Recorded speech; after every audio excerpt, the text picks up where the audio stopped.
আল্লাহর রসুল বৈশা আছেন, তো জিবরিল আলাইহিস সালাম হাসতে হাসতে আসছে, বড় খুশি আজকে। আল্লাহ রসুল জিজ্ঞাসা করছে, এত খুশি কেন? বলছে, সুসংবাদ নিয়ে আসছি, আপনিও খুশি হয়ে যাবেন।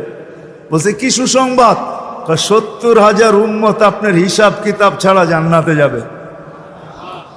তো শুনতে দেরি, চেহারা মলিন হইতে দেরি হয় নাই। তো জিবরিল আলাইহিস সালাম বললেন, এটা কি? আপনি তো খুশি হওয়ার কথা, চেহারা মলিন হইল কেন? মাত্র 70,000, আমার সাহাবী তো 1.25 লক্ষ, কিয়ামত পর্যন্ত উম্মতের কি হবে? এই জন্য চেহারা মলিন। আপনি কি নিতে রাজি না? নিতে রাজি না এই কথা বলতেছি না, কিন্তু ভাবতে হবে এটা বলতে পারি। ভাইবা দেখি নিব কি নিব না। তো পাশে ওমর রাদিয়াল্লাহু তাআলা আনহু বসা। বলছে, ওমর নিব 70,000, বিনা হিসাব কিতাবে জান্নাতে যাবে। তো যেমন উস্তাদ তেমনই তো ছাত্র হয়, পীর যেমন মুরিদ তো এমনই হয়, ঠিক না?